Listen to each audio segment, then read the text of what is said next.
किसान भाइयों नमस्कार। स्वागत है आपका आपके अपने channel A to XYZ farming channel पर। आज हम जो बागवानी की जो फसल है, किसान भाइयों, जो बागवानी की जो फसल है, जो तरबूज की फसल है, उसके बारे में चर्चा करेंगे। उसके उन पॉइंटों के बारे में चर्चा करेंगे, उन विषय के बारे में चर्चा करेंगे। उसकी उपयुक्त जो जलवायु, जो मिट्टी है, उसकी बात करेंगे हम। और खेती की जो तैयारी कैसी करें, उसके बारे में भी हम बात करेंगे। और तरबूज की जो उन्नत किस्में कौन सी हैं, वो भी हम बात करेंगे किसान भाइयों। और ये भी बात करेंगे कि जो बुआई का जो समय के कौन सा होता है, उसके बारे में भी हम विस्तार से बात करेंगे। और बुआई की जो विधि है, उसके बारे में भी आपको बताया जाएगा। और सिंचाई का जो समय अंतराल है, सिंचाई किस तरीके से करनी है, उसके बारे में भी हम चर्चा करेंगे। तो किसान भाइयों, मेरा नाम है कमल और आपका स्वागत है आपके अपने चैनल पर।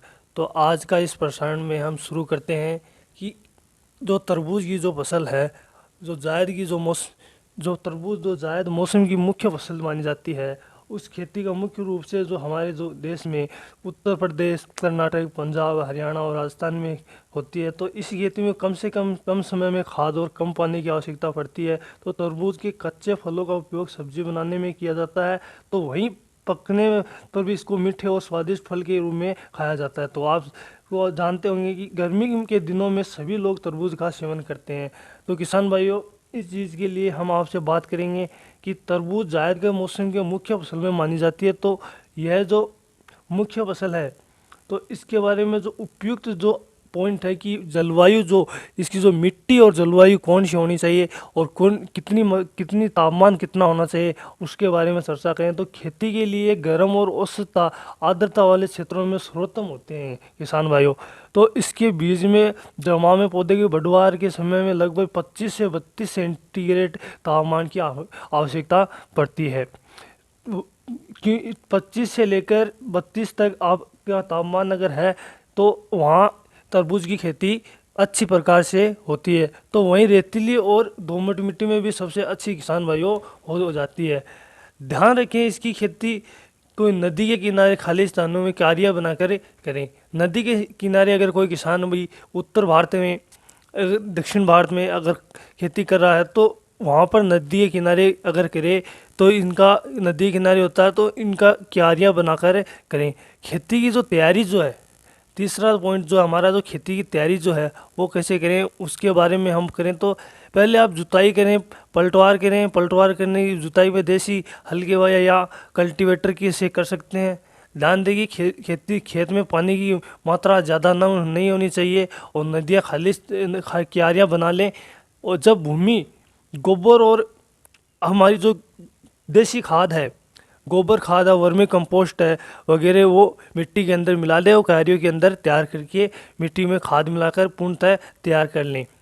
और अब बात करें कि हम आगे की मिट्टी तैयार होगी, तो अब हम उन्नत बीजों की बात करें। मुख्य जो बात है वो है उन्नत बीज की, कि कौन कौन से जो उन्नत बीज हैं वो हम फसल करें। क्योंकि किसान भाइयों, और उन्नत बीजों की अगर उपयोग नहीं करेंगे, तो फसल पर सबसे ज़्यादा प्रभाव, जो हमें कौन सा तरबूज की उन्नत किस्म लेनी है उसके बारे में हम चर्चा करें। इसमें फसल में किसानों को तरबूज को स्थायी चयन करना आसान अवश्य आवश्यक है।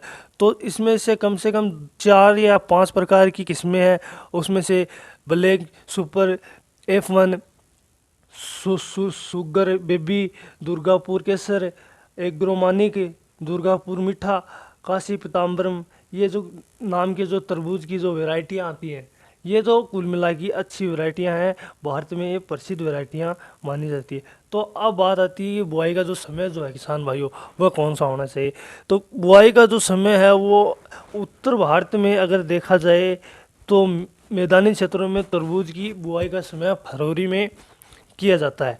तो इनके लिए बुआई का नवंबर तक मार्च तक चलती करनी करनी कर सकते हैं। लेकिन उत्तर भारत के मैदानी क्षेत्रों में तरबूज की बुआई फरवरी की में ही की जाती है। तो वहीं नदियों के किनारे पर अगर की जाए, पर खेती करते हैं, तो उस वक्त बुआई नवंबर से मार्च तक करनी चाहिए। नवंबर से में ही शुरू कर देनी चाहिए। तो इसके अलावा पहाड़ी क्षेत्रों में अगर मार्च से अप्रैल में बुआई कर देनी चाहिए। पहाड़ी क्षेत्रों में अगर कोई किसान भाई किसान क्षेत्र के करते हैं, तो उनको उन समय में कर देनी चाहिए। अब आती है बुआई की जो विधि है, बुआई किस तरीके से करें कितनी दूरियां बनाकर उसका जो बीज है उसको लगाएं। तो किसान भाइयों, उर्वरक विधि के आधार पर आप तरबूज की बुआई मेड़ों पर लगभग 3 मीटर की दूरी बनाकर रखें और 40 से 50 सेंटीमीटर चौड़ी नाली बनाकर करें। इसके बाद नालियों में किनारों पर लगभग 60 सेंटीमीटर की दूरी के अंदर आप 2 से 3 बीज बोएं। कम से कम 2 से 3 बीज तो ज़रूर बोएं। और गोबर खाद और उनका मिश्रण अगर आप पहले कर दिया हो तो कोई दिक्कत नहीं, खाद गड्ढा बनाकर उनको भी डालें। तो ध्यान दें कि अंकुरण जो बीज हो जाए किसान भाइयों, तो लगभग 10 से 15 दिन बाद इसमें से 1 से 2 स्वस्थ पौधे को छोड़ दें और बाकी को निकाल दें। अगर उसमें से 3 बोए हैं तो उसमें से 2 स्वच्छ पौधे हैं, उनको तो आप छोड़ दें, और जो गलत पौधे हैं जो अंकुरित सही नहीं हुए हैं उनको आप निकाल दें। तो किसान भाइयों, ये है कि सिंचाई का जो अब आगे बात करेंगे, सिंचाई का जो समय है वो कैसा होना चाहिए। तरबूज की खेती के सिंचाई में लगभग 10 से 15 दिन के बाद कर देनी चाहिए, मगर ध्यान भी ये भी देना चाहिए कि नदियों के किनारे अगर कोई कर रहा है तो कछारों से कर रहा है तो सिंचाई की आवश्यकता नहीं पड़ती है आपको ध्यान, क्योंकि पौधे की जड़ें बालू के नीचे पानी में शोषित कर लेती हैं। तो उनको 15 से दिन की, अगर उत्तर भारत में अगर कर रहे हैं सिंचाई होने वाली, तो उनको सिंचाई 15 से 10 दिन के अंदर कर देनी चाहिए और लगातार 7 दिन के अंतराल में पानी की भरपूर मात्रा में सिंचाई चलनी चाहिए। तो ये थी किसान भाइयों प्रमुखली बातें तरबूज की फसल के लिए।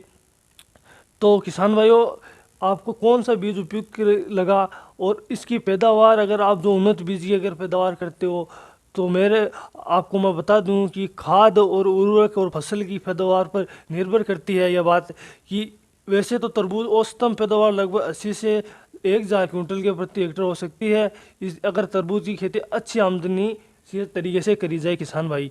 तो किसान भाइयों, आप अच्छी से अपनी बुआई करें, समय के अनुसार बुआई करें और खाद का भरपूर मात्रा में खाद दें और उसकी जो तापमान है उसका ध्यान रखें, तो आपकी अच्छी से अच्छी पैदावार किसान भाइयों को मिलेगी। और समय के अनुसार करोगे तो मार्केटिंग में भी अच्छा फ़ायदा मिलेगा। तो किसान भाइयों, आज की इस वीडियो में इतना ही, मिलते हैं हम अगली वीडियो में। तब तक के लिए राम राम, खमा गणी। और आपसे रिक्वेस्ट है कि ये जो आप हमारा अपना चैनल है इसको सब्सक्राइब ज़रूर करके जाएं, ताकि हमारी जो रेगुलर वीडियो है, जो फसल और पेड़ पौधे सभी की जो ऋतु के अनुसार जो पेड़ पौधे बुआई होती है उनकी जानकारियाँ हमें मिलती रहे, समय के अनुसार मिलती रहें। तो किसान भाइयों, मिलते हैं हम अगली वीडियो में। जय राम जी की।